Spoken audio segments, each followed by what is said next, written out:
So, yeah, what exactly is the oil crunch? The oil crunch is the idea that we get to the point when supply cannot meet all the demand, and therefore the price has to go up, in effect, to destroy some demand. And when do you predict it will be? Well, all the calculations tell us that it's going to be no later than 2014, and it could be as early as 2030, it could be even earlier. The decline is now pretty terrifying. To give you an idea, at the moment, the global oil supply is losing the equivalent of losing the entire North Sea in about 15 months, or the entire production of Iran, which is OPEC's second biggest producer, in about 11 months. That's hard to even get your head around. It's extremely hard to get your head around. And that shows that the enormity of the challenge of even maintaining supply. And with the deep sea oil, there will be delays, obviously, in drilling now. What is we're going to sort of intercept the decline? Is it going to... Well, at the moment, the most probable date for the intersection, is still 2014. But that depends on OPEC being prepared to use all the spare capacity it's sitting on and all that spare capacity working. If either of those conditions don't happen, then of course the date comes back towards you.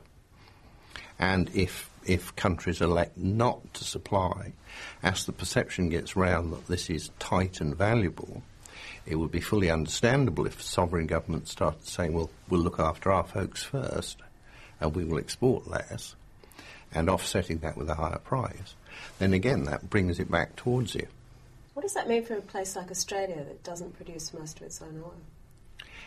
Well, Australia is well equipped in this sense that you have large coal exports and you have large gas exports.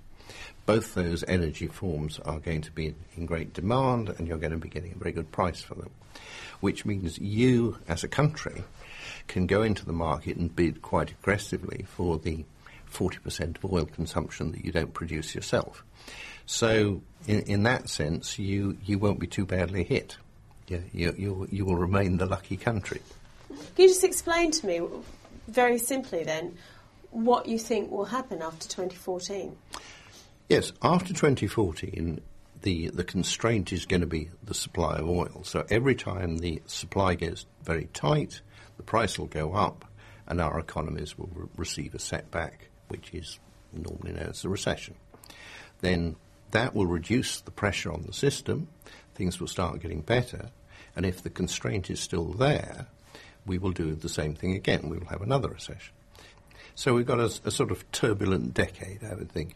And what do you think of the IEA's latest projections? They seem to have ruled out the possibility of business as usual. They feel they can get it to add up with a scenario which involves governments delivering on all their assorted promises, which seems a pretty unlikely outcome. So, yeah, the red lights may not be flashing, but the orange lights are certainly flashing from the IEA. And from sort of private information, we know that they are saying rather more dramatic things behind closed doors to government than they're putting into the public print. So it's one of those reports you have to read with great care and a certain amount of understanding to see what they're really saying as opposed to what they appear to be saying. What do you mean? Well, what I mean is you don't have to read too much between the lines to see that what they're saying is that future supply is likely to be constrained, is likely to be difficult. And as they've been steadily revising their demand figures up, literally all year in their monthly reports, you see already we're back to the point where the world is using more oil than it was even in the middle of 2008, the last time we were booming crazily.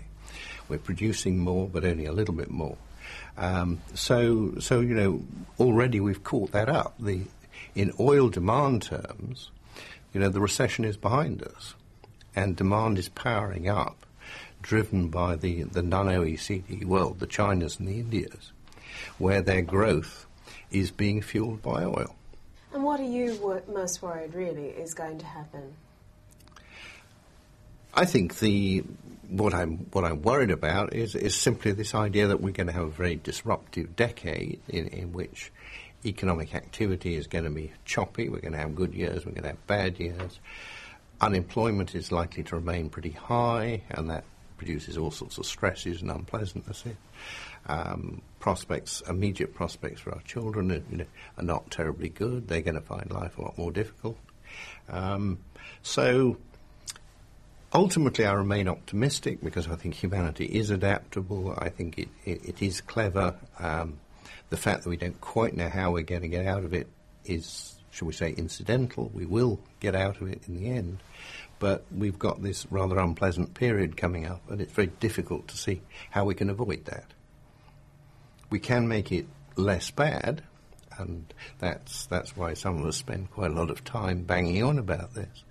But I'm not sure we can do a lot more than make it less bad.